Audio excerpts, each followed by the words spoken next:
తీసుకొచ్చి అన్న కేసీఆర్ ఉన్నప్పుడు మాకు బ్రహ్మాండంగా ఇక్కడ వసతులు ఉండేది, కానీ ఇవాళ కాంగ్రెస్ ప్రభుత్వం వచ్చిన తర్వాత మాకు గొడ్డు కారంతో అన్నం పెట్టే దుస్థితి వచ్చిందన్న, మీరు రావాలా అంటే తప్పకుండా 2:30 గంటలకు మీ క్యాంపస్కి వస్తా అని వారికి చెప్పి అక్కడి నుంచి బయలుదేరి ముందుకు వస్తూ ఉంటే అక్కడ కలదప్పిన ఐటీ టవర్ కనబడ్డది. మరి అందులో వెంకటరెడ్డి వచ్చినాక ఎవరన్నా ఉన్నారో లేకపోతే తాగుబోతులు అడ్డా అయిందో నాకు తెలియదు, కానీ మొత్తానికైతే కలదప్పింది ఐటీ టవర్. కొద్దిగా ముందుకు రాగానే కాకపోతే ఆ ఎన్టీ రామారావు గారు, తారక రామారావు గారి విగ్రహం నుంచి మొదలు పెడితే ఇక్కడ దాకా, నేను నిజంగా చెప్తా ఉన్నా, ఊరికే చెప్పట్లేదు, అక్కడి నుంచి ఇక్కడి వరకు జులూస్ చూస్తుంటే నాకు ధర్నాకు వచ్చినట్టు లేదు. నాకు నిజంగా మళ్ళీ కేసీఆర్ గారు గెలిచి ముఖ్యమంత్రి అయినారు, మన ప్రభుత్వం వచ్చింది, మన భూపాల్ రెడ్డి తిరిగి ఎమ్మెల్యే అయిందన్నంత గొప్పగా బ్రహ్మాండంగా ఈరోజు అక్కడి నుంచి ఇక్కడి వరకు ఒక విజయోత్సవ ఊరేగింపు చేసినట్టు మరి ఇక్కడికి వచ్చినాకనైతే తొక్కిసలాట జరిగే పరిస్థితి కనబడదు ఇక్కడికి వచ్చినాక, అట్లాంటి పరిస్థితి. అందుకే నేను అంటా ఉన్నా, ప్రపంచంలో ఏ శక్తి కూడా ప్రజాశక్తి కంటే గొప్పది కానే కాదు. అది రుజువు చేసిన గడ్డ ఈ పోరాటాల గడ్డ నల్లగొండ అనే మాట నన్ను గుర్తు చేస్తా ఉన్నా.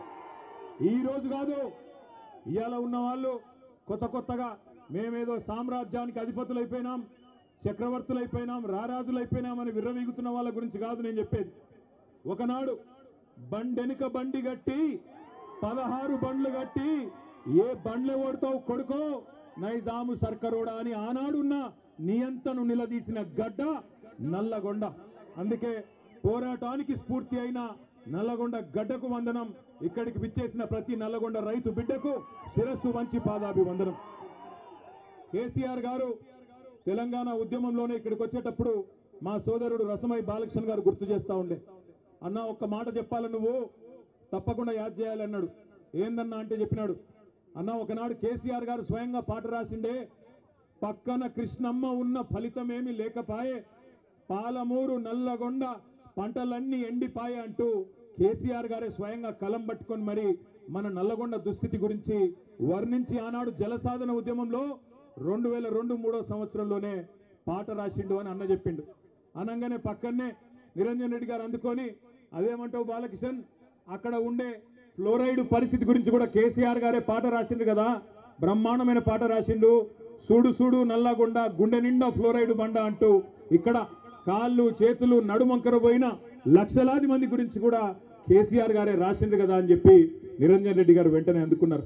ఇవాళ కొంతమంది తెలిసి తెలియని మూర్ఖులు, తెలిసి కూడా తెలియకుండా అజ్ఞానంతో మాట్లాడుతున్న వాళ్ళకు ఒక మాట చెప్పాల్సిన అవసరం ఉంది. మొన్న అసెంబ్లీలో ఒక మంత్రి గారు అడుగుతాడు, ఏం చేసిండు కేసీఆర్ నల్లగొండకని అడిగిండు.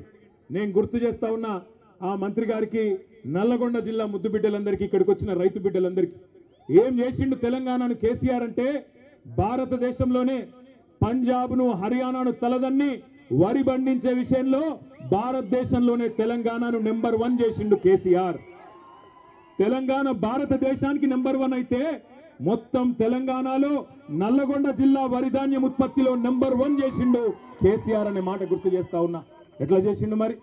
ఎట్లా చేసిండు అంటే, ఎన్నడూ కూడా మీ టైలెండ్ గ్రామాలకు ఆ SRSP స్టేజ్ 2 కింద ఉన్న తుంగతుర్తి కావచ్చు, కోదాడ కావచ్చు, సూర్యాపేట కావచ్చు, ఎన్నడూ నీళ్లు వచ్చేది కాదు. అదేవిధంగా NSP కింద కూడా ఎన్నడూ టైలెండ్ గ్రామాలకు నీళ్ళు ఇచ్చే పరిస్థితి లేదు. కానీ కృష్ణలో, గోదావరిలో ప్రతి ఒక్క నీటి బొట్టును ఒడిసిపట్టి అటు పాలమూరు రంగారెడ్డి ఎత్తిపోతల పథకం కట్టినా, ఇటు ప్రపంచమే ఆశ్చర్యపడే స్థాయిలో కాళేశ్వరం ప్రాజెక్టు కట్టినా, చివరి మడి వరకు చివరి తడి వరకు నీళ్ళిచ్చిన రైతు బిడ్డ, రైతు నాయకుడు కేసీఆర్ గారు అనే మాట నేను మీకు గుర్తు చేస్తా ఉన్నా. ఇవాళ ఎవరెవరో రావచ్చు, ఏదేదో మాట్లాడచ్చు. వస్తుంటే మా చిరుమర్తి లింగయ్య గారు పెద్ద కాపర్తి లాపిండు. లింగయ్య గారు ఆపి, అన్న జెండా ఎగిరేసి పో అన్నాడు. జెండా ఎగిరేసి కాడికి పోయినా నేను. పోతే అక్కడ ఒక రైతన్న వచ్చినాడు. వచ్చి, అన్న ఒక మాట అక్కడ చెప్పు నల్లగొండలా అన్నాడు. ఏం చెప్పాలి అంటే, ఏం లేదన్నా, మేమందరం కూడా నల్లగొండ జిల్లాలో పాలిచ్చే ఆవును వద్దనుకొని తన్నే దున్నపోతుని తెచ్చుకున్నాం, అందుకే మాకు కర్మ పట్టింది అని చెప్పమన్నాడు. ఆయన చెప్పిండు, నేను చెప్తలేను. పెద్ద కాపర్తి రైతు చెప్పిన మాట నేను చెప్తున్నా. పాలిచ్చే ఆవును వద్దనుకొని మరి ఇలా ఎగిరెగిరి తంతున్న దున్నపోతులను తెచ్చుకొని మీద పెట్టుకున్నాం. పెట్టుకుంటే ఏమొచ్చింది మీరు చూస్తున్నారు. నిన్నగాక మొన్న ముఖ్యమంత్రి గారు చాలా గొప్పగా చెప్పిండు. ఏమన్నాడు? 26 జనవరి రాత్రికే 12 గంటలకే టకీ టకీ ఏమని పడతాయి అన్నాడు. పడ్డా టకీ టకీమని పడ్డాయా పడలేదా? 12 సార్లు కదా కేసీఆర్ ఇచ్చింది. యాసంగికి వానకాలానికి లెక్క పెట్టుకుంటూ పోతే 6 ఏళ్ళు నిరాటంకంగా మీరు అడగాల్సిన అవసరం లేకుండా ఎన్నికల్లో మీ ఓట్ల కోసం జూటా మాట చెప్పకుండా కేసీఆర్ గారు ఆనాడు రైతుల మీద ఉన్న ప్రేమతో ఒకవైపు రుణమాఫీ చేయంగానే ఇక ఈ పైసలు ఖచ్చితంగా మళ్ళీ రైతులకు వేయాలని చెప్పి ఆనాడు 2017 సంవత్సరంలో భారతదేశంలోనే మొట్టమొదటిసారిగా స్వాతంత్రం వచ్చిన తర్వాత రైతు బంధు పథకం పెట్టిండు. ఆ ఒక్క రైతు బంధు పథకంలోనే కేసీఆర్ గారి ప్రభుత్వం మీ ఖాతాల్లో వేసింది 73,000 కోట్ల రూపాయలు 11 విడతలుగా అనే మాట నేను మీకు గుర్తు చేస్తా ఉన్నా. 73,000 కోట్లు వేసినప్పుడు కేసీఆర్ గారు ఎన్నడూ ఇట్లాంటి విన్యాసాలు చేయలే. టకీ టకీమని పడతాయని డైలాగులు కొట్టలే. కానీ తెల్లారి ఫోన్ తీయంగానే బ్రహ్మాండంగా రైతుల ఖాతాల్లో టింగు టింగు అనుకుంటా రైతు బంధు బ్రహ్మాండంగా డబ్బులు పడేది. కానీ ఈ ముఖ్యమంత్రి, ఈ కాంగ్రెస్ పార్టీ వీళ్ళెవ్వరు మీకు కొత్తోళ్ళు కాదు. నిజానికి 55 ఏళ్ళు చూసిన వాళ్ళే ఈ నల్లగొండ జిల్లాలో తాగునీటికి ఇబ్బంది అయ్యి ఆఖరికి మన పిల్లల బొక్కల్లో మూలుగా చచ్చిపోయేందుకు కారణమే కాంగ్రెస్. నల్లగొండ జిల్లా బిడ్డలు జీవోత్సవాలుగా మారినంటే దానికి కారణమే కాంగ్రెస్. నల్లగొండ రైతులు అవస్థపడ్డారంటే దానికి కారణమే కాంగ్రెస్. అందుకే మిమ్మల్ని మోసం చేయడానికే కొత్త కొత్త మాటలు, కొత్త కొత్త వేషాలు వేసుకొని కొత్త సీసాలో పాత సారా అన్నట్టు మళ్ళా బయలుదేరినారు. ఎన్నికలకు ముందు చెప్పినాం మేము వచ్చి మీకు అన్నాడు, అన్న కాంగ్రెస్ వాళ్ళు గెలిస్తే రైతు బంధుకు రామ్ రామ్ అంటారు, యాది పెట్టుకోండి అని నేను చెప్పిన. అదేవిధంగా పెద్దలు కేసీఆర్ గారు ప్రతి నియోజకవర్గంలో చెప్పిండ్రా లేదా? ఇవాళ రైతు బంధు సంవత్సరం దాటిపోయింది, 14 నెలలైంది, రూపాయి ఇయ్యలేదు రైతు బంధు.